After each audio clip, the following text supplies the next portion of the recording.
Setelah aku pulang dan tinggal di tempatku beberapa lama, kemudian aku pergi mencari Rasulullah Shallallahu Alaihi Wasallam dan berjumpa di Baqi saat sedang mengiringi jenazah dan dikelilingi oleh sahabat-sahabatnya. Beliau memakai 2 lembar kain lebar, yang satu dipakaikan untuk sarung dan yang satu lagi sebagai baju.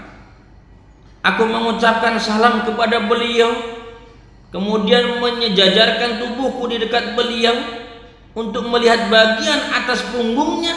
Ternyata beliau memahami keinginanku dan menyingkap kain burdah beliau dari lehernya hingga tampak pada pundaknya tanda-tanda yang kucari, yaitu cap kenabian seperti disebutkan oleh pendeta dulu. Aku pun langsung membalikkan badan dan menciumnya sambil menangis. Kemudian Rasulullah Shallallahu Alaihi Wasallam memanggilku. Aku duduk di hadapan beliau dan menceritakan kisahku seperti yang telah kuceritakan tadi. Kemudian aku masuk Islam dan perbudakan menjadi penghalang bagiku untuk menyertai perang Badar dan Uhud. Suatu hari Rasulullah Shallallahu Alaihi Wasallam bersabda kepadaku, mintalah kepada majikanmu agar ia bersedia membebaskanmu dengan menerima uang tebusan. Aku pun meminta kepada majikanku agar aku dibebaskan sebagaimana diperintahkan oleh Rasulullah Shallallahu Alaihi Wasallam, sedangkan beliau menyuruh para sahabat untuk membantuku dalam persoalan keuangan. Akhirnya aku dimerdekakan oleh Allah dan hidup sebagai seorang muslim yang bebas merdeka, serta mengambil bagian bersama Rasulullah Shallallahu Alaihi Wasallam dalam perang Khandaq dan peperangan selanjutnya.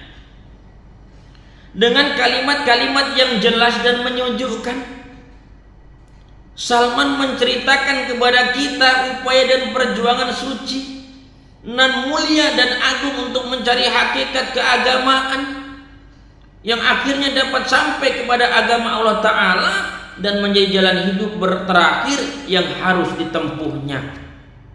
Nah, manusia ulung seperti apakah sebenarnya dia?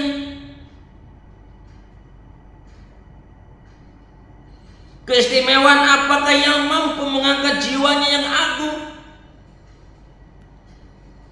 dan melecut kemauannya yang keras untuk mengatasi segala kesulitan dan mengubah sesuatu yang mustahil menjadi mungkin baginya?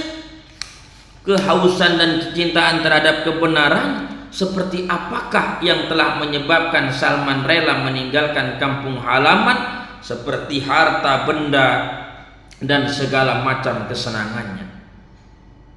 Dia harus menempuh daerah yang belum dia kenal dengan segala halangan dan beban penderitaan, dan pindah dari satu daerah ke daerah lain, dari satu negeri ke negeri lain, tidak kenal letih, tidak kenal lelah, di samping tidak lupa beribadah secara tekun.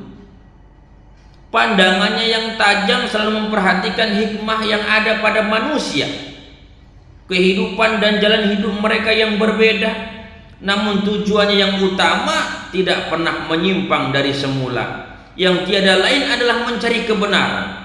Pengorbanan yang mula dilakoni demi mencapai hidayah Allah, bahkan ia pernah dijual sebagai budak. Akhirnya Allah menganugerahkan ganjaran yang setimpal kepadanya hingga di pertemuan dengan kebenaran, yakni agama Islam dan dengan Rasulnya. Lalu dikaruniai usia lanjut hingga ia dapat menyaksikan dengan kedua matanya bagaimana panji-panji Allah berkibaran di seluruh pelosok dunia, sementara umat Islam mengisi ruangan dan sudut-sudutnya dengan hidayah dan petunjuk Allah serta dengan kemakmuran dan keadilan.